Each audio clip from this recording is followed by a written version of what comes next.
Olá, bem-vindo você que nos acompanha no canal Bíblia e Apócrifos, comigo, Frei Jacir. Com a quarta-feira de cinzas tem início o período quaresmal após o carnaval, que significa a festa da carne. Não é nenhuma novidade para nós essa sequência de ritos litúrgicos.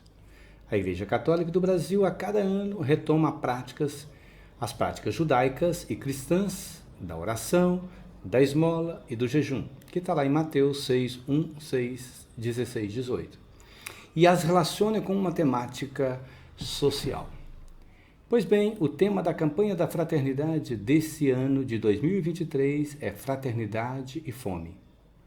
E aí, olha o que eu preparei para você. A relação entre a oração, a esmola, jejum e a fome de pão, de dignidade e de Deus. E uma perguntinha básica: fome de Deus ou fome de pão? Comunismo ou evangelho? O que você acha? Uma outra pergunta: justiça ou caridade? Não saia daí que você vai entender estas relações entre fome e a prática devocional, tanto da quarta-feira de cinzas, quanto da tradição judaica que chegou ao cristianismo. Continuemos, pois então, a nossa reflexão. As Bíblias, Mateus 6, 1, 6, 16, 18, começa com uma advertência de Jesus sobre a prática da religião como justiça. Algumas Bíblias traduzem: guardai-vos de praticar a vossa justiça. Outras, guardai-vos de praticar a vossa religião. Veja lá qual a Bíblia que você usa e qual a tradução está presente na sua. Na perspectiva judaica, está correto traduzir uma ou outra, porque religião e justiça são substantivos sinônimos. Religião, do latim religare, consiste em unir o ser humano ao sagrado. No judaísmo e no cristianismo, Deus não tolera as injustiças em suas variadas formas, sobretudo a social. A religião, como justiça, torna-se visível na prática do jejum, da esmola e da oração. Basta compreender o significado de cada uma desses termos. O jejum religioso judaico tem relação com a misericórdia e a justiça. O profeta Joel conclamou: agora diz o Senhor, voltai para mim com todo o vosso coração, com jejuns, lágrimas e gemidos. Rasgai o coração e não as vestes. Voltai para o Senhor vosso Deus. Ele é benigno e compassivo, paciente e cheio de misericórdia, inclinado a perdoar o castigo. Joel 2, 12 e 13. Os judeus são chamados, portanto, à conversão. O jejum praticado por quem tem o que comer devolve a dignidade para quem o pratica, recordando a ligação com Deus.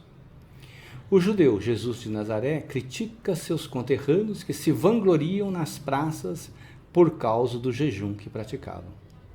Eles se achavam os verdadeiros piedosos, os verdadeiros religiosos.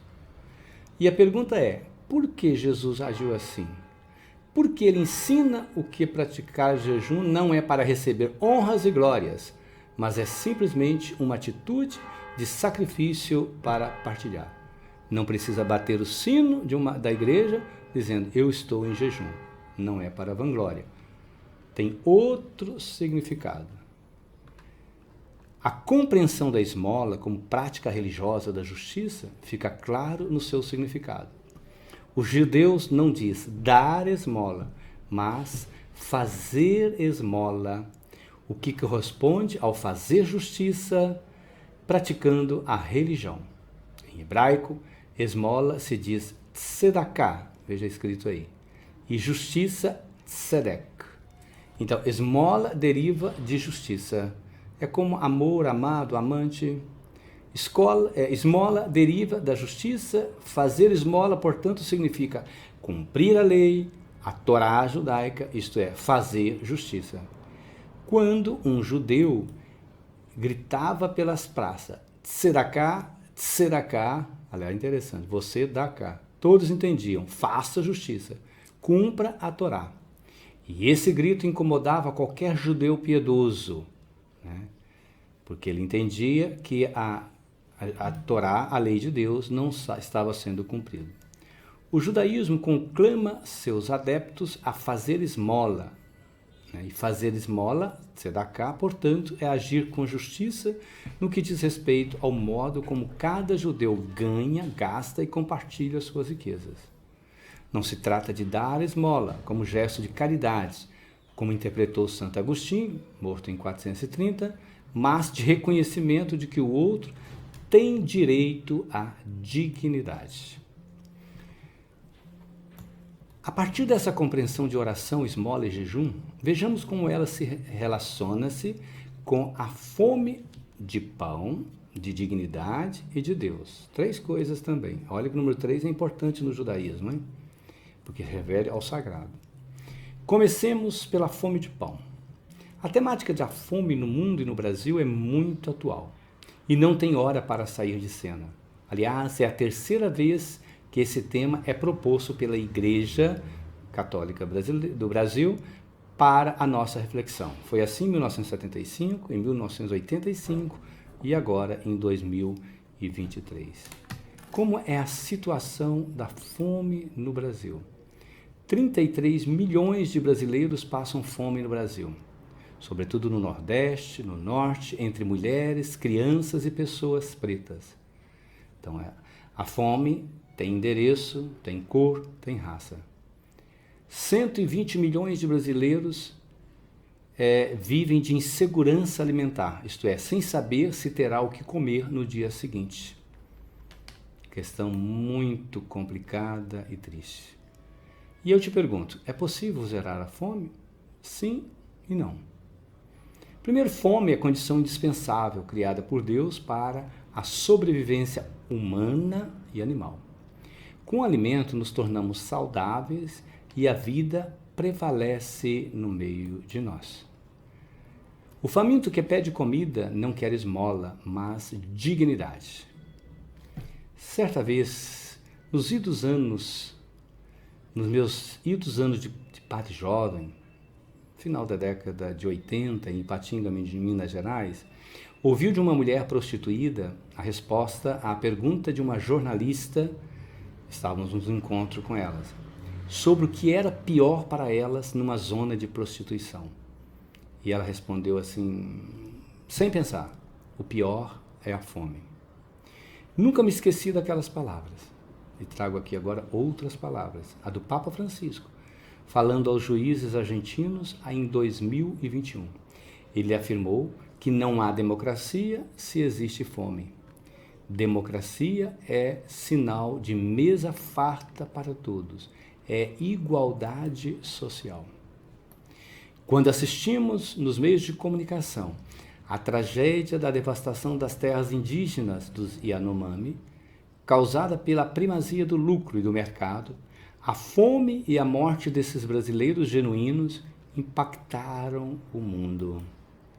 Desnutrição mata, mercúrio mata, garimpo destrói a natureza. E uma coisa é certa, onde há garimpo, há fome, miséria e riqueza de poucos. Repito, onde há garimpo, há fome, miséria e riqueza de poucos. Por causa disso, o povo Yanomami está morrendo de desnutrição. Essa tragédia, deliberadamente planejada, orquestrada nos últimos anos, deveria causar vergonha em nós brasileiros, nascido em um país que é gigante pela própria natureza.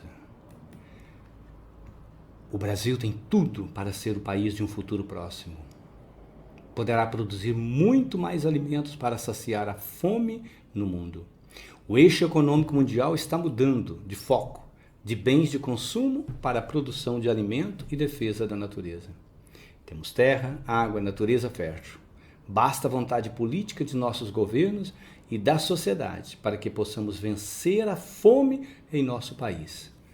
Apesar de o Brasil ser um dos grandes produtores de proteínas, de grãos do mundo, o nosso povo passa fome. Porque o interesse dos donos do alimento não é matar a fome, mas gerar dividendo. Não importa se alguém está passando fome, não vendo. Se dá lucro, o que é produzido é vendido. O segundo tipo de fome, o de dignidade, corresponde à fome de emprego, de cultura, de arte, de educação, de salário justo, de saúde, de respeito pelas diferenças, de qualidade de vida, de direitos humanos, de justiça, de habitação, de fraternidade, de solidariedade, de amor, de democracia, etc. Quem de nós nunca sentiu essa fome? Só não vale a fome de consumismo, pois ela impede a partilha. Não precisamos muito para viver com dignidade. Muito pouco podemos ter vida digna. O terceiro tipo de fome, a de Deus, é mais complicada. E aí eu te pergunto, de qual Deus você tem fome? Será que a nossa fome de Deus é suficiente para acabar com a fome de pão? Na verdade, uma das maiores fomes do ser humano é o desejo de possuir e de ser possuído pelo sagrado, por Deus. O ser humano sente que falta algo nele. Ele deseja Deus para compensar as suas perdas e frustrações. Ritos litúrgicos, erotismo e afeto permeiam a insaciável fome de Deus que está dentro de nós. Muitos se alimentam de um Deus castigador e violento. A saciedade incontida dessas pessoas por estruturas de sociedade que não incluem os empobrecidos resulta no seguimento de ídolos de carne e osso, transformado em mitos que manipulam Deus em favor das massas que o acompanham de forma cega, excitante e violenta. O resultado dessa relação incestuosa gera a fome de pão em nosso meio. A manipulação do sagrado é coisa séria. E como ela está voltando em nosso meio.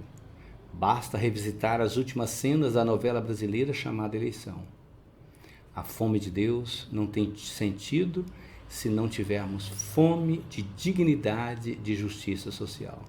É como Jesus disse aos discípulos: dai-lhe vós mesmo de comer. Dai-lhe vós mesmos de comer. Por fim, a relação entre oração, esmola e jejum e a fome de pão de dignidade de Deus é clara. O jejum é a capacidade de se indignar diante do sofrimento dos famintos. A esmola é o saber repartir com os que passam fome em todos os sentidos. A oração é uma forma de espiritualidade, um modo de viver a fé em Deus libertador e de todas as dores que não nos deixam viver na justiça, na igualdade e na harmonia. Receber as cinzas sobre as cabeças significa tomar consciência dessa realidade e mudar de vida. Uns dirão que é comunismo. Não, é evangelho vivo. O dia em que o evangelho deixar de nos incomodar, de nos levar à compaixão, ele perderá o seu sabor para a nossa vida. Dar comidas aos empobrecidos é defender a vida, a floresta destruída dos Yanomamis. É evangelho que renasce das cinzas. Religião e justiça estão no mesmo barco. Não basta rezar e nada fazer para acabar com a injustiça social. Para muitos de nós, reafirmar isso é sinal de comunismo. Enganam-se. É evangelho vivo que clama por justiça. Que Deus nos ilumine, pois o pior é a fome.